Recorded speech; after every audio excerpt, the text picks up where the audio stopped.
کہ مذہب انسان سے کیسے متعلق ہو جاتا ہے، اور کیا مابعدت طبیعیات کا جب آپ لفظ بولتے ہیں تو خدا کا تصور اور اس میں الہام کا تصور اور خدا کا مذہب، تو کیا خدا نے ایک ہی مذہب دیا ہے جو شروع سے ہے، یا یہ تعدد مذاہب ہے جس کو ہم مختلف شکلوں میں اپنی دنیا میں دیکھتے ہیں؟ اس مسئلے کو دیکھنے کے بھی دو زاویے ہیں۔ ایک زاویہ یہ ہے کہ جو کچھ ہمارے سامنے ہے اس کی بنیاد پر رائے قائم کریں۔ ہم اپنی آنکھوں سے جو کچھ دیکھتے ہیں یا جو ہمارے مطالعے میں آتا ہے وہ تو مذاہب کا تعدد ہے۔ یہودیت اپنی جگہ ایک مذہب ہے، مسیحیت اپنی جگہ ایک مذہب ہے، بدھزم اپنی جگہ ایک مذہب ہے، اسی طرح دوسرے مت، دوسرے دھرم ہیں، وہ اپنی اپنی جگہ اپنی الگ حیثیت میں موجود ہیں۔ اگر ہم اپنے دنیوی علم کی روشنی میں ان کا جائزہ لیں تو یہ بالکل ممکن ہے کہ بہت سے مشترکات تلاش کر لیں، لیکن ایسا تنوع اور اتنا فرق نظر آئے گا کہ یہ کہنا بہت مشکل ہے کہ یہ ایک ہی مذہب ہے۔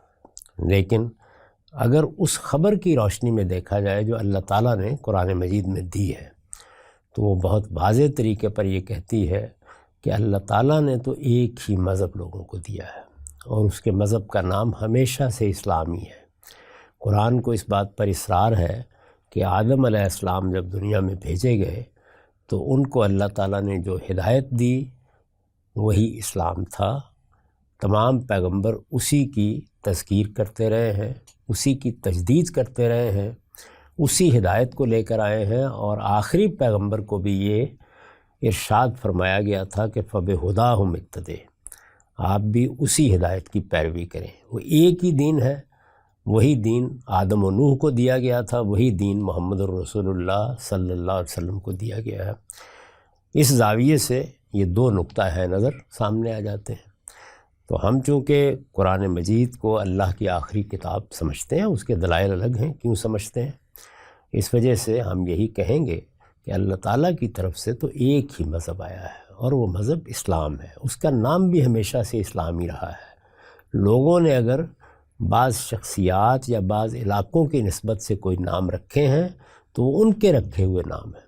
اللہ تعالیٰ نے وضاحت سے بتا دیا ہے کہ ان الدین عند اللہ الاسلام، بلکہ اس سے زیادہ صراحت آگے کر دی ہے کہ وَمَن يَبْتَغِ غَيْرَ الْإِسْلَامِ دِينًا فَلَن يُقْبَلَ مِنْهُ، اللہ کے نزدیک دین ہمیشہ سے اسلام ہے، ہمیشہ اسلام رہے گا، اور اگر کوئی اس دین کو چھوڑ کر اپنی کوئی راہ تلاش کرے گا تو وہ اللہ کے ہاں قابل قبول نہیں ہوگی۔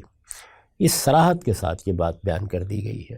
بعدٍ نظر میں جب آپ دنیا کا جائزہ لیتے ہیں تو یہی صورت محسوس ہوتی ہے۔ چنانچہ وہ مذاہب جو خود اسلام کے اندر پیدا ہوئے ہیں ان کو میں تو ہمیشہ ایسے ہی پیش کرتا ہوں کہ یہودیت کوئی الگ مذہب نہیں ہے، وہ اسلام ہے۔ اس اسلام کی تعبیر غلط ہو گئی ہے یا اس میں انحرافات پیدا ہو گئے۔ فرقہ کہہ لیں، فرقہ کہہ لیجیے آپ، ہمارے یہاں فرقہ ہے، ہمارے ہاں اور بھی بعض الفاظ بولے جاتے ہیں، کسی سے اس کو تعبیر کر لیے، لیکن وہ ایک ہی مذہب ہے جس میں ایک شاخ اپنی الگ شناخت بنا رہی ہے۔ یہی معاملہ مسیحیت کا ہے، اور یہی صورتحال خود رسالت مآب صلی اللہ علیہ وسلم کے بعد جو فرقے پیدا ہو رہے ہیں ان کی ہے۔ ہم اہل تشیع کو الگ نہیں کر دیتے، بلکہ وہ اسلام ہی کی ایک تعبیر کے طور پر موجود ہیں اور کروڑوں کی تعداد میں ہیں۔ اسی طرح کا معاملہ حنفی، شافعی اور اس طرح کے مذاہب فقہیہ کا ہے۔ تو میرے نزدیک صورتحال یہ ہے۔